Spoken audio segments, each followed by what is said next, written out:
Hello, hello, hello, everyone. Welcome back to Run It Up, the show where we try to get things right the second time. Today, we have a very special episode where we're going to be reviewing a draft submitted by one of our viewers named Rezra.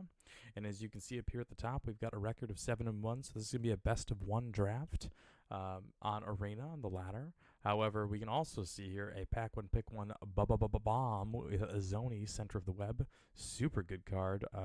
Definitely 4.5 out of 5. Not one that's going to win you every single game, but definitely one that will stabilize you on its own, which is super good. Green Black loves to collect evidence. Green Black loves creatures exiting the graveyard, and so Izoni does all of that, as well as making 3 bodies, 2 with reach, sacrificing to draw cards and gain life, and just in general being an overall badass. Super sweet pick. Pack 1, pick 2. If we're going to be going heavy on the creatures leave the graveyard strategy with like a chalk outline or in Insidious Roots, I don't mind a Curious Cadaver pick here, but hard hitting questions in Green Black is great. Super good pick. We also have another Pick Your Poison here that we could hopefully wheel, as well as a couple of okay, cards in the black morphs, as well as Sanitation Automation. Pack 1, pick 3 is an excellent pickup here in Buried in the Garden. We have a choice between a second hard-hitting question or a Buried in the Garden. However, already having a first hard-hitting question, we'd be going down a pretty aggressive track here, needing lots of creatures. Buried in the Garden is a great card in and of its own right, and it really opens us up to being green-white with a splash of a black card at the top. Or, of course, if we end up getting the Detective Satchel back from pack 1, then we can end up going into that 5-color deck, and Buried in the Garden is the perfect card for the 5-color deck. Pick 4. We do see a Fester Leech. We can fill the graveyard. We also see a Macabre Reconstruction, which pulls cards back from the graveyard, but it's tough to argue with a second copy of Hard Hitting Question. 1 mana, deal damage is great. We're just going to need some creatures with high power, and that's not going to be a trouble in green. Pack 1, pick 5. We see 2 main cards, and I don't mind this Escape Tunnel. I think Escape Tunnel is a great card. I do think a They Went This Way would be pretty good with this deck. We want it to be finding our white, so that way we can also splash our black. If we're going in the 5-color deck, They Went This Way is a perfectly good thing to be doing on 3. So that way we can end up just dropping a 5-drop instead of having to morph it later in the game. It also searches up for black. So I do like considering They Went This Way, but it's also early on, so you could probably get either of these cards later in the pack as well. Topiary Panther is a perfect pickup, as we kind of mentioned the splash in the last card in They Went That Way or the Escape Tunnel. Topiary Panther being a great one, a top end as well as a mana fixer. Love this card in green black, as it's a great one to use Collect Evidence on. It's also a great one for a creature to leave the graveyard, or love it in 5-color, as it's also going to help you with all the different colors you need. Pack 1, pick 7. This is where I'm starting to differ a little bit from Rezra. I don't really love the Crocodile. I drafted it kind of often, and it just hasn't really played. For me, it needs some evasion. Just a 5/5 for 5 after you've already invested 3 mana in it just isn't it. So I think I like that They Went This Way. I don't mind the Curious Cadaver as something that comes back with a bunch of clues. I just don't see what Crocodile is doing that things like Buried in the Garden, Topiary Panther, and Izoni are already doing, right? Those things are already doing the late game sort of thing. Vitu-Ghazi Inspector is great in the green-black deck. I think this is a super good early card just to play as a 1/3. However, as a 2/4 or put an extra counter somewhere else later while also triggering your other things is a perfect value play. We did get the Whipcracker and the Satchel on the wheel. Rezra being a little bit conservative here with the Whipcracker. Nothing wrong. It's a great, great pickup here. Nothing wrong with this pick at all. It's really your choice between the Scoundrel and the Stalker. We do get to pick your poison here. If we're playing best of 1, I might take a Slime Against Humanity, because that, we're late in pack 1, so maybe we can pick up 5 slimes, and that's something that's reasonable for us to do. Getting a Wheeled Fester Leech and a Sanitation Automaton, this is crazy to me. Both these cards should have been taken long before that, but seeing some of these black cards come late to us is great. Pack 2, pick 1. We do have a bit of a pull in a different direction with the No Witnesses, and I think that that's also sort of pulling us into a bit of 3 to 5 color deck.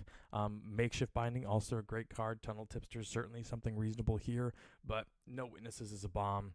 It's super good. Wraths are always good. Pick it up. No troubles. We do get a Tunnel Tipster here, which is great. If we're going to go into that green-black remove from the graveyard, hopefully picking up like a chalk outline or something like that, I could see a sample collector. But right now, with we've got the fixing. Now we just need the ramp, and I can definitely see Tunnel Tipster being very good. Here in Pack 2, Pick 3, Rezra, I think this is the very first time that I'm hard disagreeing. We passed on Hide in Plain Sight, and I know you don't have anything crazy really to unmorph, with maybe the Rakish Scoundrel being the biggest one, but I think this card is just nuts. It lets you end up doing whatever you want on 3, and then kind of catching up on 4, because a lot of the times what you want to be doing on 3 is morphing a creature, and then on 4 you morph a second creature, and then on 5 is when you get to start unmorphing them. Well, Hide in Plain Sight just does that on turn 4, so you kind of even get a whole turn ahead. I don't mind the Nervous Gardener. I think this is more of a 3 to 5 color deck. I also understand we just picked up the No Witnesses, so we want to play that. But you do have both the Topiary Panther and the Escape the Tunnel, plus the Buried in the Garden to help with your double fixing. So I don't think that this is as high of a pickup as a bomb like Hide in Plain Sight. So I think I would have picked this one here. The first thing I looked at when I saw this pack was a Killer Among Us, which is great. Super good pick card. But it's not as good as Wojek Investigator. Wojek Investigator is great pickup. Unfortunately, we have to pass the Killer Among Us, plus some other cards, but the Killer Among Us is the really salty pick here. Pack 2, Pick 5. We're seeing a couple of things that I'm really liking. Topiary Panther helps with a lot of the fixing. Tunnel Tipster obviously helps with the ramp, but I do think that Chalk Outline, as we're in green-black pretty solidly, helps out quite a bit. We've got cards like, we already have a Topiary Panther, which works really well with it, as well as the Vitu-Ghazi Inspector. Maybe if we can pick up some Rebel Belt Investigators, then we should be able to really make Chalk Outline go.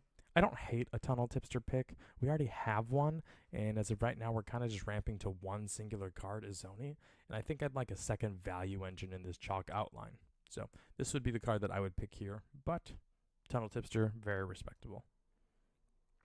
We get a sweet Topiary Panther. With the Tunnel Tipster pick we just picked, rather than the Chalk Outline, not sure if Tunnel Tipster or if Topiary Panther is exactly there. As of right now, we've got a bunch of little creatures, and so I think this Bustle may have been a choice. Just to cast 6 mana Overrun is definitely something I'm interested in. Pack 2, Pick 7. Really nothing in the pack for us at all, except for a cute little Mole Scout way over here. Knowing that we have a Tunnel Tipster coming here for free, in hindsight, I think 2 picks ago this Chalk Outline would have been, much, much better for the deck. But, of course, you don't know that at the time. So as of right now, we are Topiary Panther, Tunnel Tipstering, and going big fast.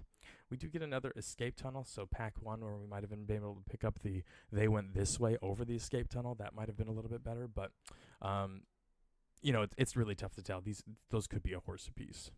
We see the Tunnel Tipster wheel from Pack 1, so we now have 4 in the deck, which feels like a few too many, especially without a card like Bustle from earlier, where we can really overload him. We got a Vengeful Creeper here, which is a reasonable sideboard card, or if we're running a little bit light, just a 5 mana 5/5 for Disguise. I don't think we're often destroying artifacts or enchantments, but if you do, you get some extra value. Aftermath Analyst, I think, is playing more so in the green-black Exile Your Graveyard stuff, because it fills the graveyard with those things. So if we had the Chalk Outline, if we had something else to remove cards from the graveyard, I don't think I would mind the Aftermath Analyst, but as of right now, it just seems okay. Airtight Alibi is great. Oh, all right. And Pack 2, Pick 13, very last pick, we get a Chalk Outline back, which is a great pickup for the deck, I think. It's just that we haven't really gone down that road. Moving on to Pack 3, Pick 1, we get another bomb to go along with our Izoni. We also have now a Doppelgang. I am seeing a Long Goodbye, and it doesn't add up, which both play well in green-black, but Doppelgang is worth splashing, especially by using some of our green-white cards down here. I would be splashing this Buried in the Garden because it's free. It also helps you splash your green-blue Doppelgang, which is busted. Taking a look at Case of the Shattered Pact and Relive the Path, these are both reasonable cards. If we ended up getting the Killer Among Us earlier, I love Case of the Shatter Pact in green-black because a Killer Among Us gets us a red, blue, white, and green, and then all we need is just a black permanent to get this last effect. It's not that hard so long as we get a Killer Among Us, but the fact that we don't have it, this one seems kind of iffy to me. The trouble is that we take a Defenestrated Phantom, and I've been pretty down on this card. I think 4/3 flyer is not that great of a stat. I think I prefer the black one, which is a 3/4 flyer instead, that also gains you a life and surveils one when it hits. This pick I think I would prefer to have back. Flourishing Bloomkin is great.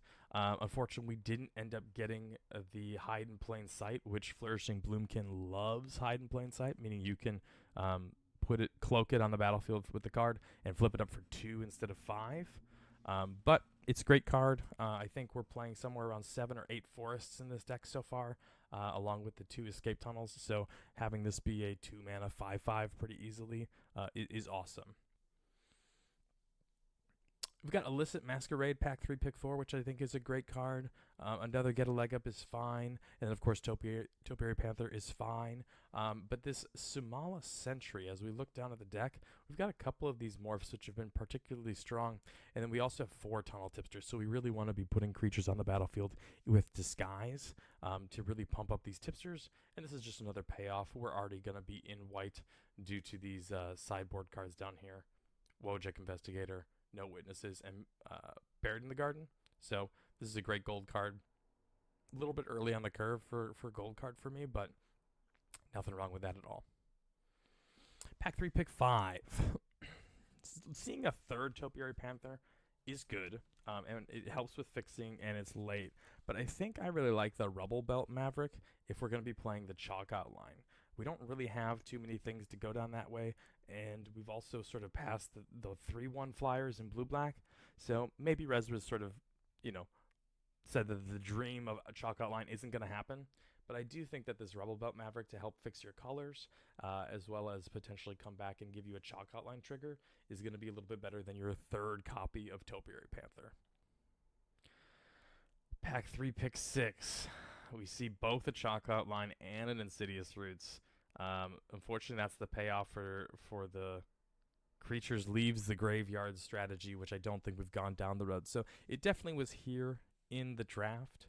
Pack 3, Pick 7, seeing a Makeshift Binding this late is wild to me. This card is first pickable, and it's super good, so definitely a splash that I'm excited to see in green-white. This Make Your Move isn't really something that I think I'm that excited about. Notably, as we kind of see the possible main deck shift down here, it's actually removing some of the black cards. Obviously, we're going to be splashing Izoni and Doppelgang at the top, but like the other black cards are kind of okay, so I see the Make Your Move. I think I'd prefer the Greenbelt Radical here. It's a morph for all your Tunnel Tipsters. It also works particularly well with you have 3 Tunnel Tipsters or 2 drops to end up putting a bunch of counters and trampling over for lethal. I just think this card is super good. You could even just cast it face up after a Tunnel Tipster on turn 3 as a 4/4 to start beating face, or use hard hitting questions. So I think this one I would much rather have over the Make Your Move. Pack 3, Pick 9. We're not playing any of these cards. Pack 3, Pick 10. We do get it. They went this way. The one I've been sort of lamenting over the course of the entire draft. So it's a great pickup late, and I do think you probably play it to splash out your colors. You get a Culvert Ambusher, which is fine. Get a Leg Up, which is great. And then Slime Against Humanity, of course, as the last one. So as we take a look over at the deck, we'll see that Rezra ended up keeping in the Crocodile, the Doppelgang as your blue cards, and then of course Izoni here as the only black card, playing 1 island, 1 swamp for the escape tunnels. And I think this game, this deck looks like it probably played out great. You're green-white most of the time, and you're Buried in the Garden, as well as a couple of other fixers help you hit your bombs. I have no doubt in my mind that this Doppelgang was huge. Izoni was probably huge if you cast it. Same goes for No Witnesses. Thanks so much to everybody for watching, and you'd like to have your deck featured here on Run It Back, go ahead and send me a message in Discord or send me an email to runitbackmtg@gmail.com. We will see you next time.